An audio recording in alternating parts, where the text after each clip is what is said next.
Here's today's First Word Daily Devotion. On January the 22nd, here we go, looking at this particular passage here that some may be concerned about and wonder about. I know that I do. We have Genesis 37 and 38, and we're going to need to pay close attention. We just finished with the Esau narrative. Remember, we said that there is the paradigm of the Bible shifts between two different sons or two seeds. One a seed of the serpent, the other the seed of the woman. One a son of promise, the other a son of death. And so we have here the narrative shifting to Jacob. And in particular, one of the sons of Jacob is going to take up a lot of our time in the narrative, and that is the story of Joseph. The story of Joseph. Look at what we have in verse 3. Israel, that is Jacob, loved Joseph more than any other of his sons because he was the son of his old age, and he made him a robe of the many colors. But when his brothers saw that their father loved him more than all his brothers, they hated him and could not speak peaceably to him. Now, here's a question really quickly, and this is going to help us as we think about our purpose. Why does the narrative switch? And someone asked me this recently. Why does the narrative switch between calling him Jacob and Israel? And the reason for that, I believe, is what the story this section of reading is telling us. The story is unfolding around the purpose that God has. And so Israel is the name of Jacob given to him by God to indicate that it is through him that blessing is going to come. And so, for example, we have this story of what happens in Genesis chapter 38. Judah, which is who the story is really about, and we see him, by the way, in chapter 37 and verse 26. Then Judah said to his brothers as they're casting Joseph down into a pit and going to sell him to the Ishmaelites. There again, sons of Abraham coming up again. That's not insignificant.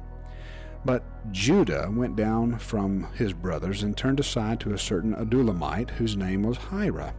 And here we have Judah taking a wife of his firstborn, and her name was Tamar. And so here's Tamar, Judah, and this episode between Judah and Tamar. This episode between Judah and Tamar interrupts the narrative of Joseph. And we're going to have an extended narrative of Joseph.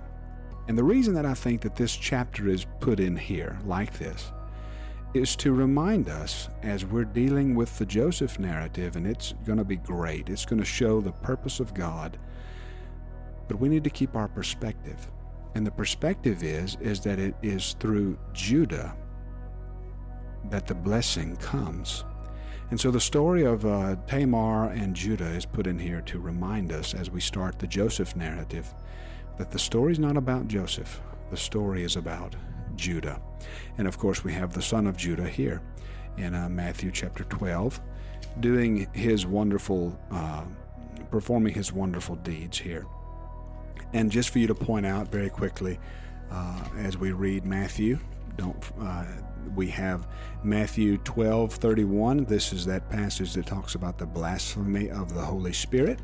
Pay special attention to that. And notice something else about the son of Judah here, Jesus. Notice what he says here. He already said that something greater than the temple was here. He said that in our reading from yesterday. And today he says, notice this, something greater than Jonah is here in verse 41. And that's significant. Something greater than Jonah. He's not only talking about Jonah the person, he's talking about the events circulating around Jonah's life, and that is 3 days in the fish's belly. Jesus is going to be in the earth 3 days. So the story of Jonah is a story of resurrection, and that's what we need to understand. So he says something greater than Jonah is here. And then he also says something greater than Solomon is here. Now, just very quickly, I got to point this out to you. I want to make sure that you see this. Psalm 20, verse 7. That's a verse that I pray oftentimes when I think about sickness or hospital visits or those kind of things. Some trust in chariots, some in horses, but we trust in the name of the Lord our God.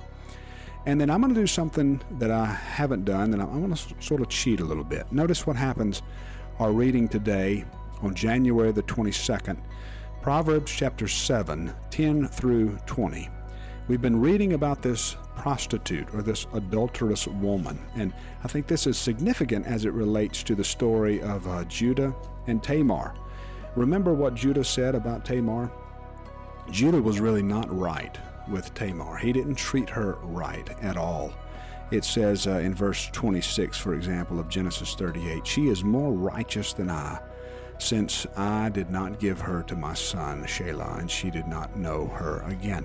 All right, but here's what the point that I want to make. Flip over with me just for a minute to January the 23rd.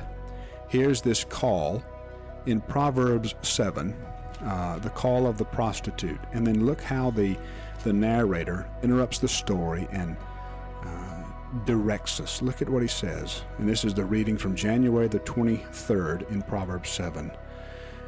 All at once, verse 22, he follows her as an ox goes to the slaughter, or as a stag is caught fast till an arrow pierces its liver. As a bird rushes into a snare, he does not know that it will cost him his life. We need salvation. That's the point of the reading today. We need this Lord to be the something greater that our world anticipates. And he is the something greater. And it's my prayer for you today that you won't get entangled in anything less than him who is greater.